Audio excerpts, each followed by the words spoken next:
Olá, boa Oi, noite. boa noite. Hoje a gente vai falar um pouquinho sobre algo que, se a gente não prestar atenção, é um sabotador, na verdade, faz com que o nosso trabalho não tenha o resultado que ele poderia ter. Não significa até que não teria resultado nenhum, mas não vai ter o resultado que poderia ter se a gente ignorar essas questões que atravessam, que vão para além da queixa, da queixa organizada, da queixa estruturada, da demanda estruturada que os pais trazem. Então, é sobre isso que a gente quer conversar um pouquinho com vocês, né, Fabi? Sim. E aí, o que que a gente está chamando, o que que a gente está falando? Primeiro, o que que a gente está falando sobre as queixas, né? O que que é a queixa? Geralmente os pais nos buscam com uma queixa principal, né? Ou é um filho específico que não obedece, ou um desfraude que está emperrado, né? Ou problemas com a alimentação. É isso que a gente está chamando aqui da queixa principal, né? Geralmente vem, às vezes os pais nos buscam, mas, por exemplo, pais de duas ou três crianças, geralmente a queixa vem focada num dos filhos, né? No geral, tem sempre um que chama atenção, né? Entre os outros. E aí é interessante a gente perceber que olhar além da queixa é olhar que, na verdade, a coisa é disfuncional para todo mundo, né? Não só para aquele filho. Aquele filho só está levantando o braço e dizendo tem alguma coisa errada. Esse risco, né, da gente ficar, da gente se deter só nas queixas, como a gente estava falando, é, a tendência é que a gente faça um trabalho mais raso. Porque a demanda é: o fulaninho não me obedece, fulaninho não coopera, o fulaninho briga com o irmão, o fulaninho se recusa a fazer o cocô no vaso, ou se recusa a fazer as refeições, ou se recusa, né? E se a gente foca só nisso, se a gente tem, tá, gente? Tem como fazer. Tem. Tem como pegar lá, né? Tem até um livro dessa série de livros, né? Da disciplina positiva, que chama Disciplina Positiva de A a Z, que ele se propõe até a ser um manual para os pais, né? De assuntos mais recorrentes. Então, ele vem dividido todo por temas. Né? Eu acho super interessante como material acessório. É, que ele vem lá, sei lá, alimentação, terrible two, briga de irmãos, Porque eu tenho ele aqui. né? É bem bacana. Assim, tem como trabalhar só nisso. Mas no nosso. Aí, esse livro aí, ó. Disciplina Positiva de A a Z, mil e uma, alguma coisa que eu não enxergo. Soluções para os desafios da parentalidade. Exatamente. Então, ele vai pegar aqueles desafios. Os autores vão pegar os desafios mais recorrentes, mais usuais, comum à maioria das crianças, e tá dividido lá por ordem alfabética. Então, você vai rapidinho consulta para ter alguma ideia, assim. Então, é até possível, tá? Trabalhar só na queixa. Mas na nossa concepção, dentro da nossa metodologia, a gente não tá ali para resolver um problema de comportamento da criança. A gente está ali para discutir parentalidade, para repensar a parentalidade e ajudar esses pais a transcenderem a aparência, o que eles estão vendo, para repensar as relações e que lugar tem aquele comportamento desafiador ou ruim da criança dentro da dinâmica familiar. Que lugar é esse? Que é o que a Fabi está falando. Esse filho vai ser alguém que vai levantar o braço, é o sintoma, né? Do que está rolando de disfuncional dentro dessa dinâmica. Então, e aí a gente vai, então, agora ao longo da live, falar do que questões ocultas são essas, né? O que a gente entende que pode ir além. E aí, só dando um exemplo muito rápido para vocês de que quando o trabalho é conduzido dessa forma, né, a gente vai para um caminho completamente diferente, na nossa opinião, um caminho mais aprofundado, inclusive mais ético.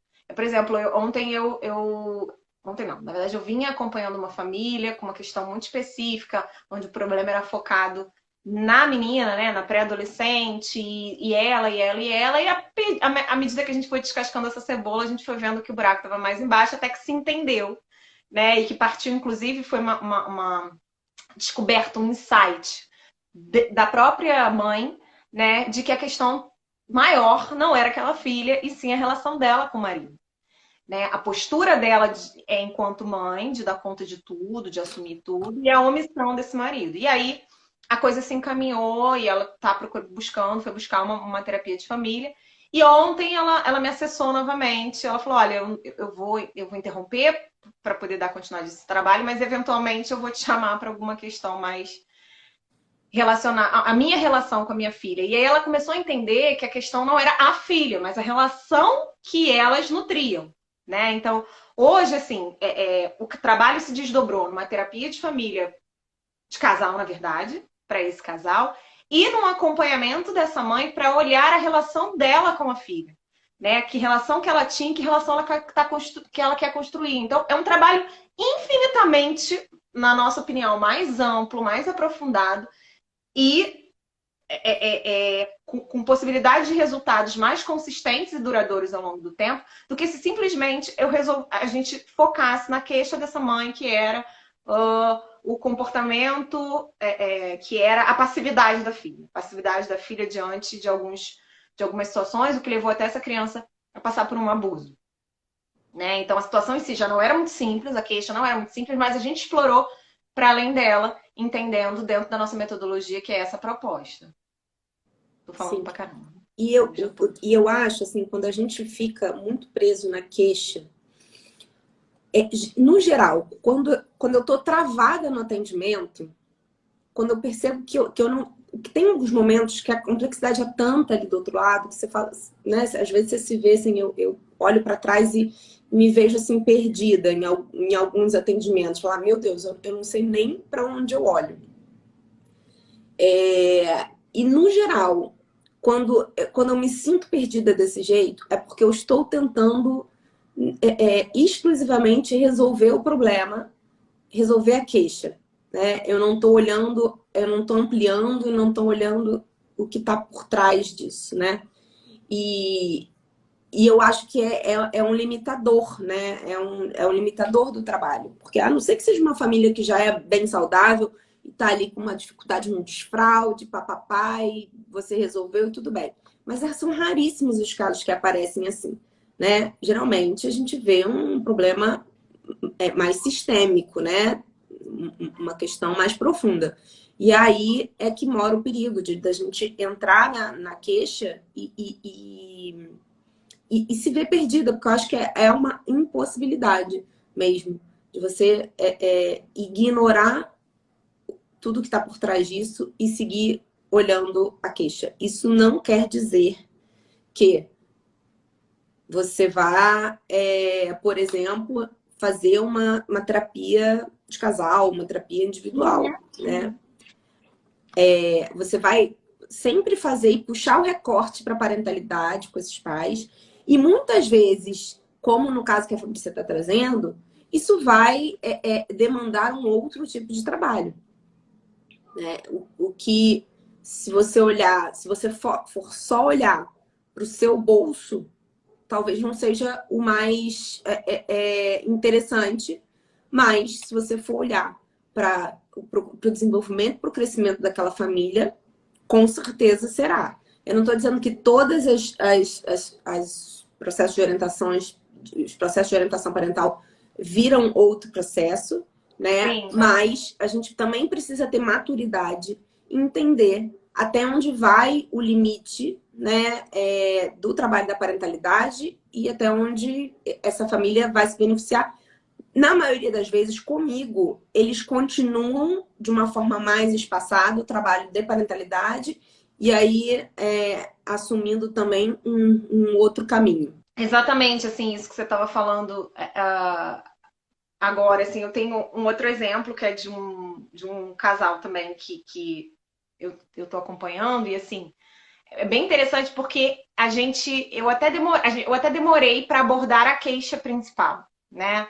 E num primeiro momento eles ficaram até um pouco inquietos, né? Do tipo, não, mas eu quero uma fórmula. E o pai era muito mais diretivo, né? Falava, mas eu quero que você me diga uma fórmula mágica. Eu falei, olha, eu não tenho. Se eu tivesse, inclusive, eu sempre brinco assim, eu falo, se eu tivesse, inclusive, eu tava rica. Rica, porque eu resolveria todos os problemas de todos os pais do planeta. E a gente foi ali, né, insistindo nesse olhar ampliado para além da queixa. E aí hoje eles me trouxeram um feedback bem interessante. Eu não sei se vocês lembram, quem está acompanhando aí as lives desde o início e os nossos conteúdos, a gente fala muito sobre a importância da gente rever, né, da gente ajudar esses pais a revisarem, a ressignificarem o modelo mental sobre a infância. E, na verdade, eu percebi que esse era, assim, independente da queixa, esse era um ponto a ser trabalhado. E a gente veio trabalhando isso ao longo de mais ou menos 2 meses. E hoje eles falaram para mim assim, olha, a fulaninha, né, tá muito diferente, tá muito diferente. E impressionante é que bastou a gente, e eu nunca usei essa frase com eles. Ele falou, bastou a gente passar a enxergá-la como uma criança. Só da gente olhar e falar assim, ela é uma criança, eu não posso exigir mais do que isso aqui dela, eu não posso esperar dela, né, um comportamento, uma maturidade cerebral, uma maturidade, uma capacidade de regulação emocional acima do que, inclusive, é que eu tenho, né? E foi muito bacana eles poderem se dar conta disso e entenderem que foi isso que modificou, não foi nenhuma estratégia, não foi uma abordagem ultra diretiva da queixa, né? Foi um trabalho de base de realmente pensar com eles, tá, mas quantos anos ela tem?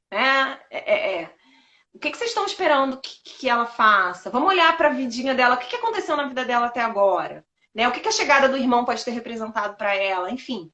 E todas essas reflexões, e é interessante porque foi um caso em que eu praticamente não abordei a queixa, né?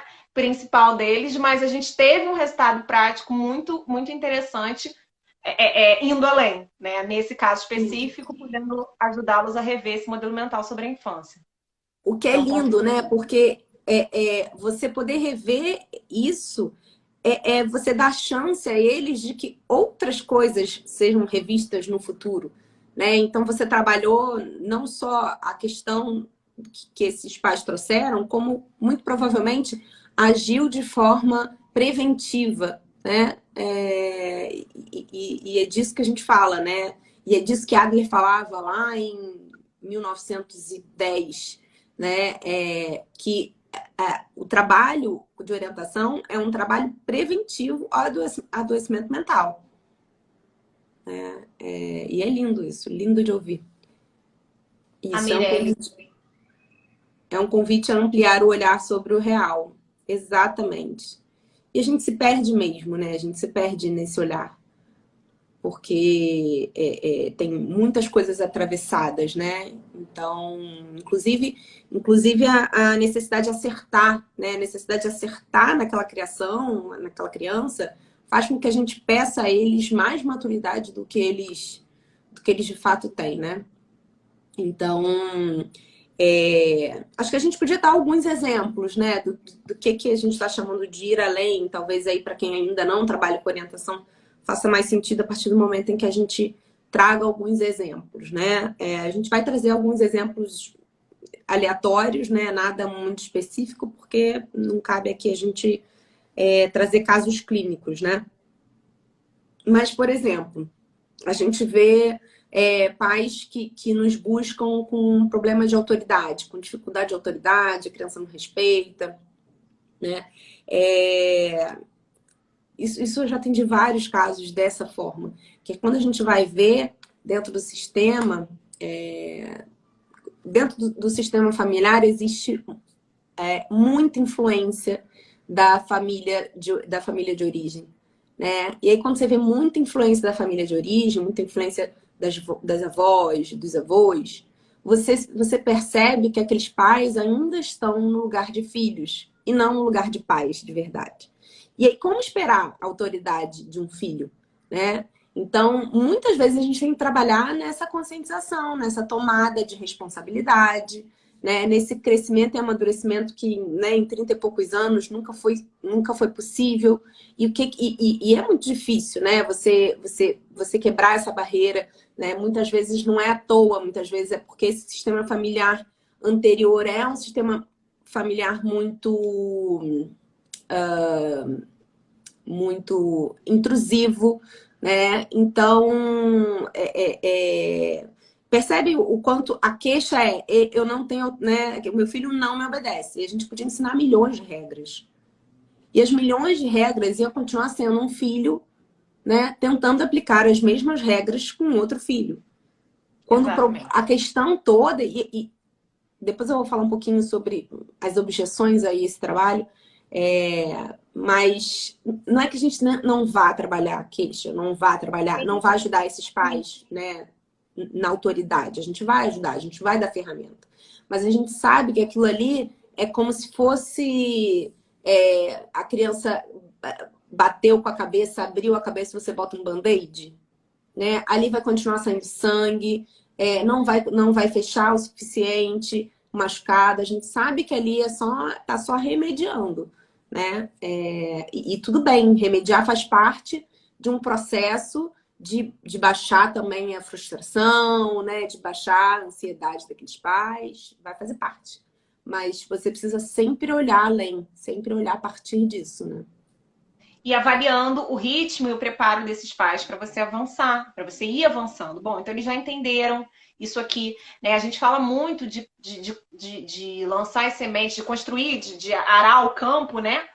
Para deixá-lo propício para a chegada das sementes, para a chegada das ferramentas. Então, como naquele exemplo que eu estava dando, assim, eu entendi que as primeiras tentativas minhas de compartilhar alguma estratégia educacional com eles, mais respeitosa, estava esbarrando na forma como eles enxergavam a infância, né? Que era de uma maneira assim, olha, tem quem manda e tem quem obedece. Eu falo e eu preciso que a minha ordem seja executada, sabe? Era uma perspectiva mais autoritária. Eram estilos parentais, embora um deles fosse até um pouco mais afetuoso, mas ambos funcionavam nesse estilo parental mais autoritário.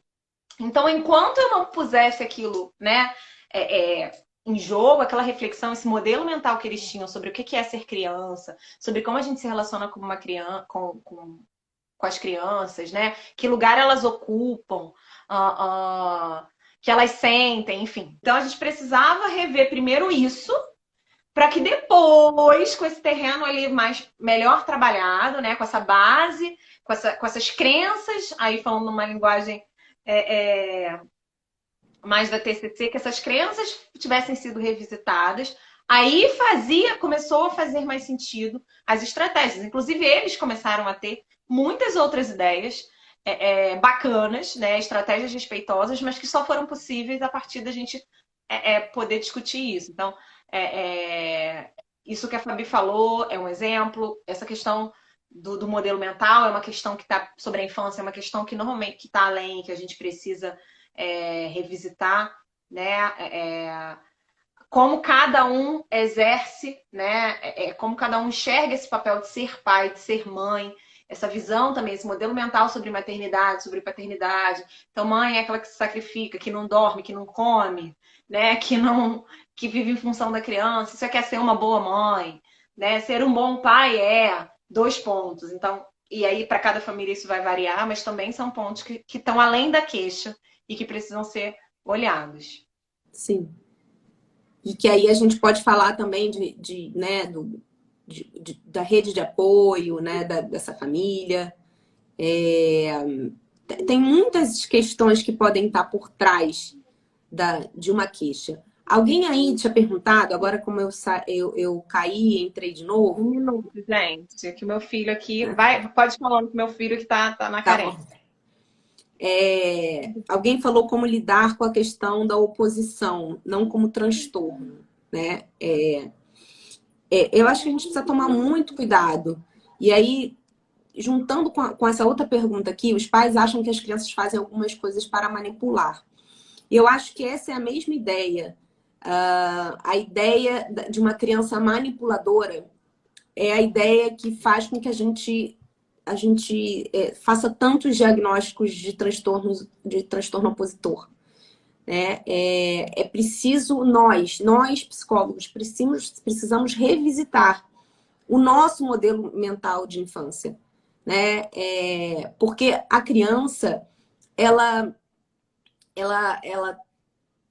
vem justamente para testar, e testar no sentido de ter poder sobre a própria vida.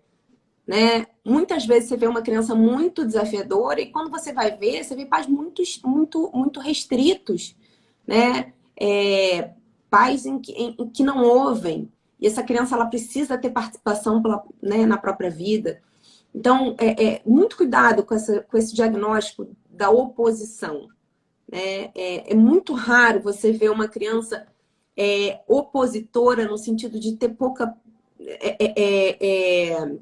tem que juntar outras características, né? Uma criança pouco empática, né? Existem outras questões morais, né? Que a gente precisa olhar para poder ter esse diagnóstico de oposição. Essa palavra me assusta um pouco, porque a criança está ali no papel dela de criança, de uma criança que não tem poder sobre nada. As crianças, se a gente parar para pensar, a criança não tem poder de escolha, né? É quase como se você imaginasse sua vida, que você acorda, que alguém vai lá te acordar, te dizer a hora que você tem que acordar, a hora que você tem que comer, a hora que você tem que fazer determinada coisa e a hora que você não pode fazer determinada coisa. Então, assim, a criança tem muito pouco poder. Muitas vezes, essa oposição é uma necessidade, né? Eu não estou aqui levantando bandeira de criança mimada, não, tá, gente? Sim. Não é isso que eu estou falando. O que eu estou falando é que a gente precisa olhar o que está por trás de uma criança que se opõe. Provavelmente ela é pouco ouvida. Exato. Ela vai pra briga, né? Literalmente ela vai pra briga para cavar um espaço ali. Para cavar um espaço naquela dinâmica onde ela não é ouvida, onde ela não é escutada. Na verdade, a maioria dos comportamentos que a gente entende como disfuncionais, né? Seja uma oposição excessiva, seja uma passividade excessiva, seja...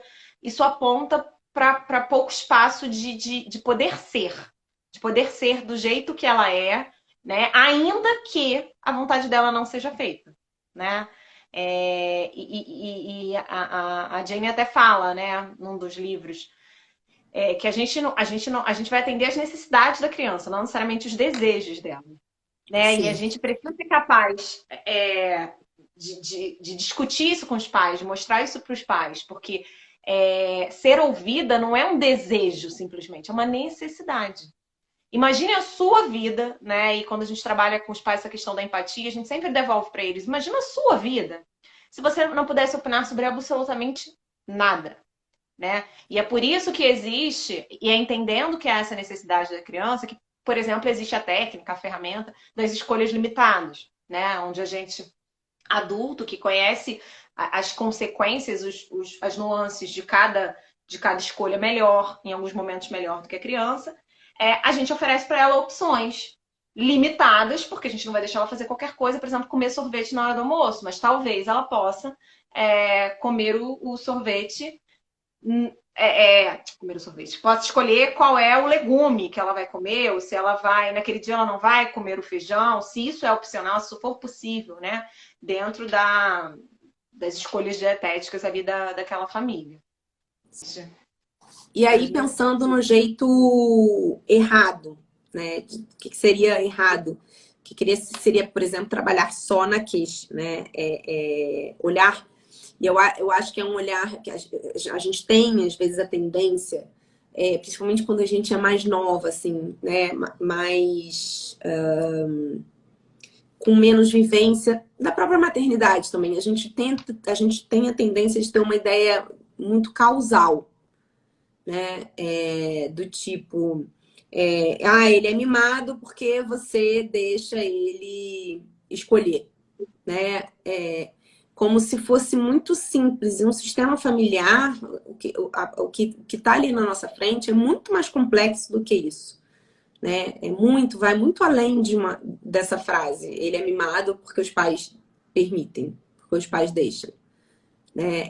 Outro dia, essa semana aqui em casa, as minhas filhas estão acostumadas a dormir dia a dia comigo, né? E sentem muita falta, porque eu tô trabalhando muito nessa época assim, de pandemia. Todos os psicólogos aí estão trabalhando pra caramba, né? E elas estão sentindo muito a minha falta. E aí, a mais nova gosta muito de dormir, eu tenho que dormir do lado dela e tal. E aí o pai veio pra casa, porque a mais velha pediu e tal. Ele veio pra casa pra botar elas pra dormir.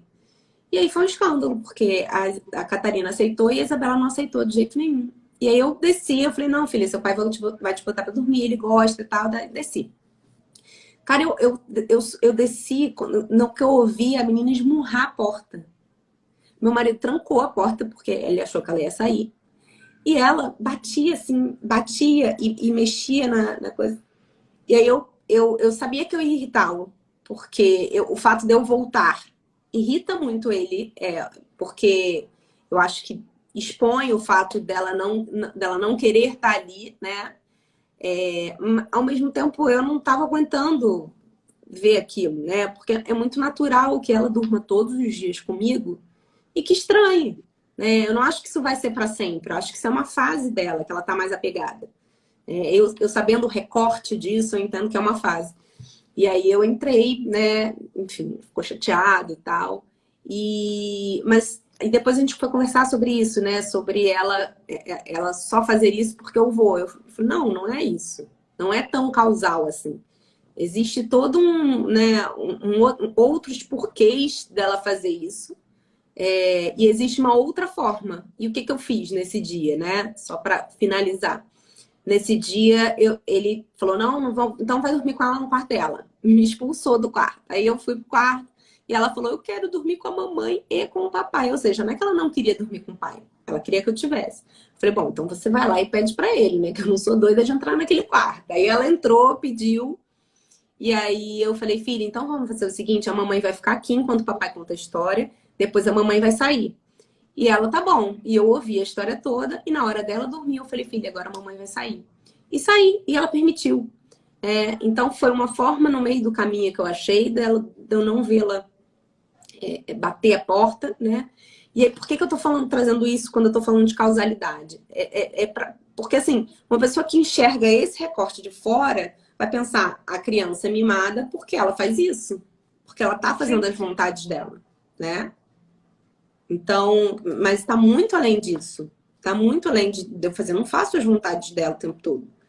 Né? Mas eu não ia no momento que é um momento de ansiedade para criança, um momento de dormir. É sempre um momento tenso, um momento que ela já está cansada, que ela já vai se desregular mais fácil.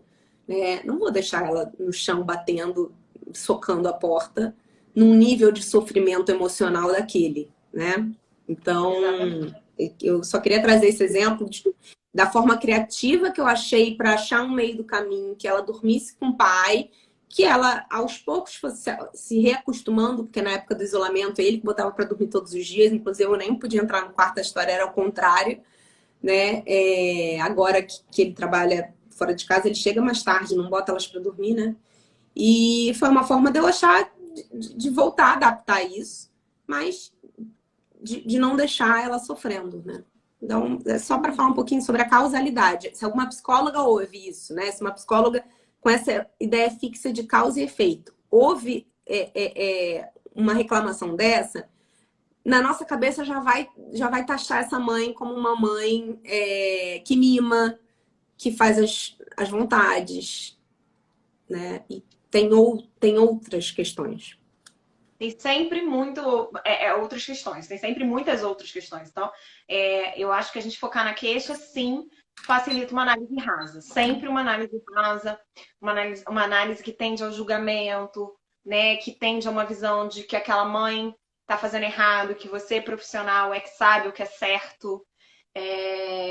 Você tem informação de qualidade? Tem. Tem informação técnica? Tem. Mas aquele pai, aquela mãe, tem informação sobre o filho, tem informação sobre a dinâmica familiar. Muito mais que você. Muito mais do que você, né? Ela tem aquele feeling para falar, isso aqui não vai funcionar. Ah, não vou fazer isso agora, não. Isso aí vai ficar complicado para mim nesse momento. Então, e isso precisa ser respeitado. E a gente só consegue trabalhar nesses outros aspectos, assim, porque, por exemplo, quando uma mãe traz pra gente assim, ah, não, isso que você sugeriu eu não vou conseguir fazer. A gente vai, por exemplo, explorar qual é a dificuldade dela, né? Em, por exemplo, se ausentar do quarto, né? Porque eu tô trabalhando isso com uma mãe que tem uma dificuldade de fica uma hora botando a criança para dormir, enfim, já sai, não janta mais, não, né? Tem toda uma questão. E que a gente está nesse momento de trabalhar, de entender o que dificulta isso. Né? Não tem estratégia nenhuma que eu vou dar para ela que vai dar conta do que ela está vivendo ali. Né? De uma dificuldade também que é dela, de uma de uma demanda da criança que ela sente que ela precisa dar conta 100%. Então, tudo isso antes a gente vai precisar trabalhar, ajustar, né? Pode ser que ela opte por passar uma hora no quarto colocando a criança para dormir. O que eu quero é que isso seja consciente, né? Que ela esteja ali realmente querendo estar. Não, eu quero ficar, eu quero bancar isso, porque eu entendo que isso é importante para nossa relação, porque eu também gosto disso. Ok. Mas isso tudo a gente vai problematizar para além da queixa do tipo, fico uma hora no quarto com meu filho, né? Então, se você for fazer uma análise rasa, você vai falar, pô, fica porque você quer, né? E não é bem assim, né? Como tudo na vida, não é bem assim. As escolhas, elas têm... São escolhas, mas que têm determinantes, às vezes, muito difíceis de serem modificados. E é para isso que a gente vai olhar, para os condicionantes dessa escolha, que parece ser uma escolha equivocada, ou que parece ser uma escolha, né, pela permissividade, por mimar. Parece ser. A gente tem sempre que ter em mente isso. Parece. Vamos checar se vamos checar como e como que chegou nesse ponto, né? Então, alguém que desconheça a sua dinâmica, que desconheça o horário de trabalho dele, que desconheça como vocês dividem a tarefa dentro de casa. Tudo isso vai repercutir nas escolhas educacionais que vocês estão fazendo, né? E de rotina, e por aí vai. Sim. E qualquer regra pronta não daria conta do momento de exceção, né? Esse foi um momento de exceção. Foi um momento que o pai conseguiu chegar cedo para botar elas para dormir. Isso não acontece sempre, né? E o nível de cansaço das... também precisa ser considerado na relação, né? Na equação. Então, o nível de cansaço da Isabela era algo, né, que pode não ser num outro dia, né? Então, a regra pronta ela não vai dar conta. Mas aí talvez a gente precise olhar também para a frustração desse pai, né? Que não, né? Que fica chateado, né? E é totalmente viável que ele fique chateado. Então, será que de repente eu não preciso preparar melhor as crianças cedo, né? Para que elas percebam que vão dormir? As não, porque a mais nova é que encrenca. De preparar ela, de fazer um combinado, né? De como vai ser. De repente combinar, olha, a mamãe vai ouvir a história e depois a mamãe vai sair. Talvez não tivesse essa confusão toda, né? Exatamente. E se você, olha, para queixa, mais uma vez, você limita, inclusive, as estratégias que podem ser utilizadas, né? Porque agora você ampliando o olhar sobre o fenômeno, você consegue pensar em outras estratégias, inclusive, acessórios, né? Que vão prevenir, que vão evitar, que poderiam evitar, por exemplo, que ela tivesse uma reação tão intensa para uma mudança de rotina, né? Que foi basicamente o que aconteceu. Sim. Bom, e assim, acho que a forma certa não tem muito uma fórmula, né? A gente ampliar sempre as questões que são trazidas, a gente ampliar mesmo, né? Assim, mas o que aconteceu, né, na hora? Quem que estava na hora? O que você sentiu? O que você acha que a criança sentiu? Você sempre ampliar a queixa, né? Sempre entender o próprio formulário. A gente vai falar aí da primeira entrevista, a Fabrícia vai falar em uma das aulas sobre a primeira entrevista. O próprio formulário que a gente, dentro da metodologia, ele já nos auxilia muito a ampliar esse olhar, porque as perguntas são justamente com o objetivo de ampliar, de trazer mais informação sobre essa família, de não ficar necessariamente na queixa, né? A primeira entrevista a gente não fica muito só na queixa. A gente tem um momento da primeira entrevista que a gente vai falar da queixa, mas na maior parte a gente está falando de outras coisas, de outras características daquela família. Né? É muito importante vocês olharem as contradições, né? Entenderem o que está no discurso, o que está no não verbal, o que aquela mãe tenta fazer, o que ela não consegue fazer. É sempre olhar para essas contradições, para a comunicação entre o casal, né? Eles falam muito juntos ali sobre como estão juntos nesse processo. Então, tem formas específicas de ampliar esse olhar para além das queixas. Você tem mais algo a incluir? Não, é isso. Vocês. A gente até oferece, a gente até elenca, né? Digamos assim, na aula, na própria aula da semana de OP, no nosso curso também, a gente vai elencando um pouco do que dentro da nossa experiência, da nossa prática, são pontos, são aspectos que vocês precisam observar, né? Mas como a Fabi falou, isso não pode ser engessado, porque cada família é única, cada família vai trazer uma nuance que a gente não visualizou, né? Mas esses aspectos relacionais, eles são muito importantes, assim, divisão de tarefas, divisão de responsabilidade, como funciona a rotina, né? Como que está a comunicação do casal, se eles estão alinhados ou não em relação às estratégias educacionais, né? Como é que são as Tudo. relações, né, dentro desse sistema? Exatamente. Como aquela criança é a primeira, é a segunda, em que contexto veio o nascimento do irmão, ou da irmã, ou, enfim, foi uma criança, né, planejada, não foi? Então, são muitas nuances que a gente precisa de informação, na verdade, para a gente ir construindo as nossas hipóteses, né, em relação ao que pode estar acontecendo. Então, a queixa ela não vai ser ignorada. Ela tá ali na posição central dela, que merece ter, senão as pessoas não teriam procurado a gente se não tivessem uma queixa, uma questão. Então a questão tá ali. Mas o nosso trabalho não é tomar aquela questão verbalizada como verdade absoluta. O nosso trabalho é ir construindo as hipóteses sobre por que esse fenômeno está acontecendo ali. Por que aquelas relações estão em desequilíbrio? Porque tem uma criança em sofrimento? Porque tem um pai e uma mãe em sofrimento exercendo o papel de criar essa criança? Então, o que pode estar acontecendo ali? Todas essas hipóteses diagnósticas que são super importantes, elas precisam estar embasadas com informação que essa família nos forneça. E eles não vão trazer isso pronto. Então, a gente. Porque talvez às vezes nem eles tenham consciência num primeiro momento desses aspectos, né? E aí, conforme a gente vai facilitando, né, com uma postura curiosa, com uma postura atenta, entendendo que a gente precisa ampliar a nossa saída, né? Voltar para o foco e ampliar, voltar para o foco e ampliar. E claro, dependendo da questão, se é uma queixa muito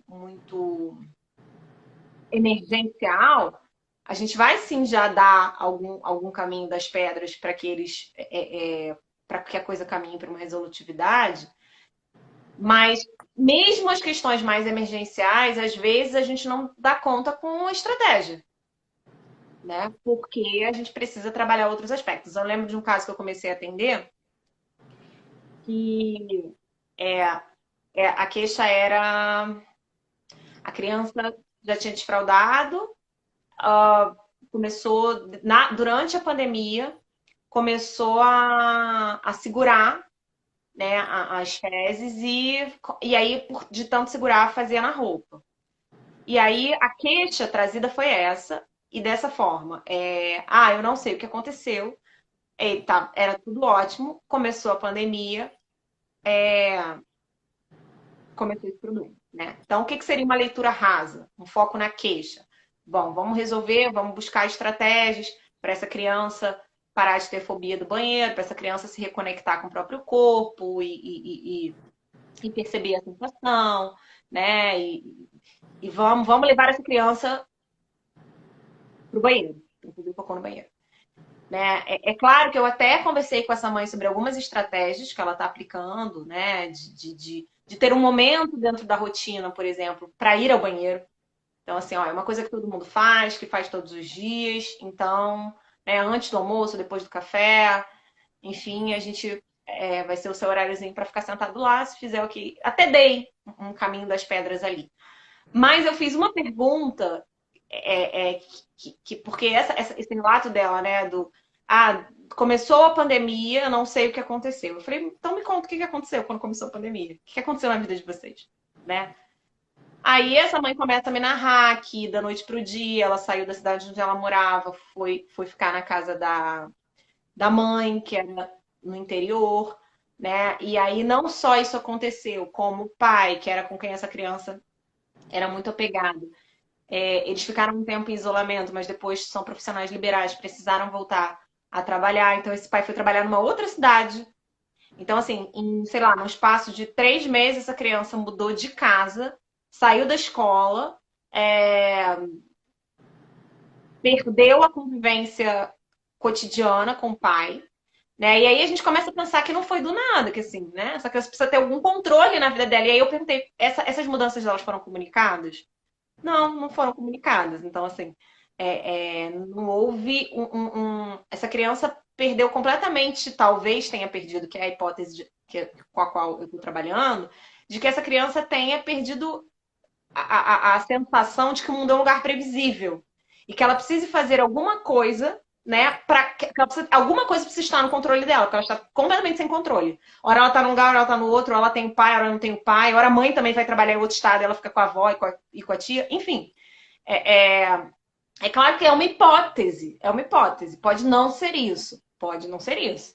Mas do jeito que a gente está caminhando, e a partir do relato da mãe e de como a criança está respondendo, é bem provável que seja isso. E se eu abordo só a queixa, a gente não resolve um problema de base que pode ter gerado isso, que é a comunicação desses pais com essa criança, que é a antecipação de uma mudança importante que vai acontecer na vidinha dela, né? E a importância que a gente tem, que todos nós temos, de ter preservada a crença de que o mundo é um lugar seguro e previsível. Né? Quem estuda um pouquinho sobre luto, quando eu estudei um pouquinho sobre isso, sobre a própria teoria do apego, a gente desenvolve essa compreensão de que se tem uma crença que é fundamental para a nossa saúde mental, é de que o mundo é um lugar seguro e previsível. Sem ela, a coisa fica muito desorganizada, sabe? A gente fica muito desorganizado, porque eu não sei o que eu vou esperar, eu não sei o que eu vou fazer. Então, essa ideia, né? A pandemia tá aí para provar isso, né? Exatamente. Os E não é nossos à toa consultórios cheios, né? que as pessoas se desorganizaram. As reações das pessoas diante, por exemplo, de um acidente muito grave, de um acidente aéreo, de uma catástrofe, né? Esses acidentes que fogem muito e que, sei lá, 200, 300, 400 pessoas morrem. Tudo isso, por exemplo, é um choque, né? E tem gente que às vezes nem tem nenhum parente ou familiar naquele evento, que tenha passado por aquele evento, mas que começa a apresentar sintoma de estresse agudo, de ansiedade, porque aquilo é abalado, essa crença é abalada de maneira muito contundente. E isso com as crianças durante a pandemia aconteceu muito, porque os pais foram tomando decisões, e não é porque eles são pessoas horríveis, é falta de informação mesmo. Eles foram tomando decisões, né, como forma de melhor gerir aquela crise né, dentro do contexto deles, que as crianças foram sendo carregadas. Então agora vamos para cá, agora vamos para lá. Agora você bota uma máscara no rosto, agora você não brinca mais com ninguém, agora você enche a mão de álcool gel e não necessariamente explicando para a criança o porquê daquilo. Então percebam, assim, o quanto que por trás de uma queixa do meu filho tá fazendo cocô na calça pode ter uma coisa, uma questão muito mais ampla que precisa ser olhada e precisa ser trabalhada. Então, essa seria a forma correta, por exemplo, da gente abordar uma queixa que aparentemente é uma queixa simples, assim, vamos usar as técnicas de desfraude gentil e respeitoso. Nesse caso, não me parece que vai funcionar se a gente ficar só nisso, entendeu? Sim. Ó, tem inclusive um depoimento aqui da Jéssica, que é da área comportamental, e é muito bacana essas contribuições de outras áreas que a gente recebe, né?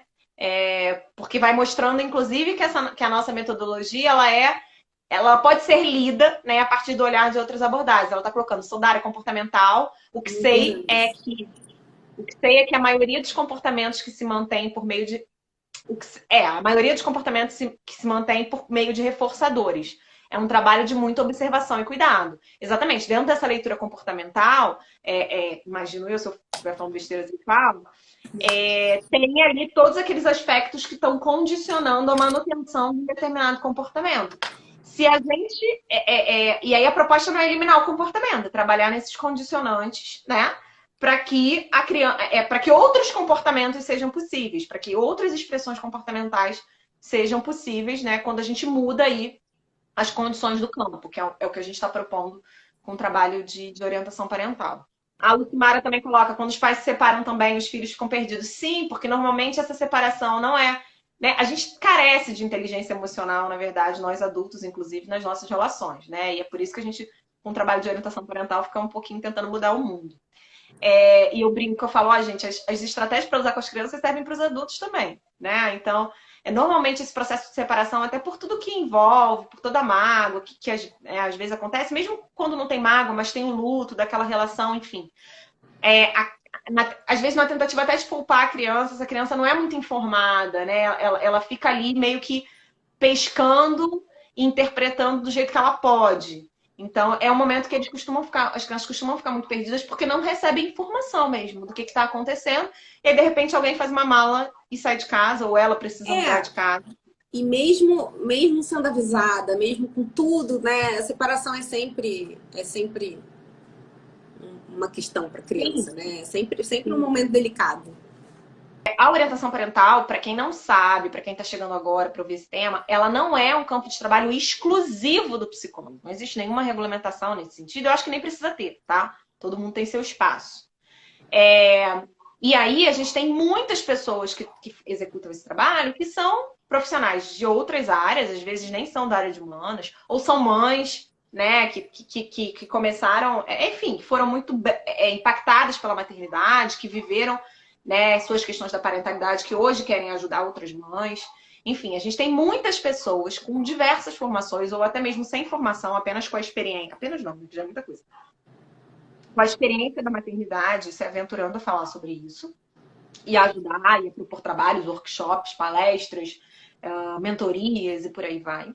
Né? Mas a gente está propondo um trabalho clínico mesmo, sabe? A gente está propondo um trabalho dentro do campo da psicologia, seguindo todas o que preconiza o nosso código de ética, né? Buscando embasamento técnico dentro das teorias que a gente tem no campo da psicologia para propor as intervenções, para sustentar a metodologia. E é por isso que eu gosto muito quando vocês trazem também a leitura que vocês fazem com a abordagem de vocês, porque isso vai dando credibilidade também para o método, para isso que a gente está propondo, porque a gente entende que realmente a gente tem essa capacidade técnica, de formação, né, com todo o nosso estudo, com todo o nosso ferramental, para ir além da queixa. É uma habilidade que, mesmo que algum outro profissional se aventure a fazer isso, não vai fazer com a mesma responsabilidade técnica e ética que a gente está se propondo a fazer, porque simplesmente ele não tem formação para isso, né? E, na verdade, eu nem imagino o que aconteça nessas sessões quando algum familiar, por exemplo, se desregula, né? Quando algum pai, alguma mãe, sei lá, quando uma mãe começa a chorar copiosamente porque foi mobilizada com uma memória de infância, ou quando esses pais começam a brigar ali na frente deles, né? E que talvez eles não saibam fazer o manejo daquele conflito adequadamente. Então, eu acho que a gente precisa mesmo. Isso é muito obrigada pela companhia de sempre. Obrigada. Beijo. Beijo, gente. Tchau.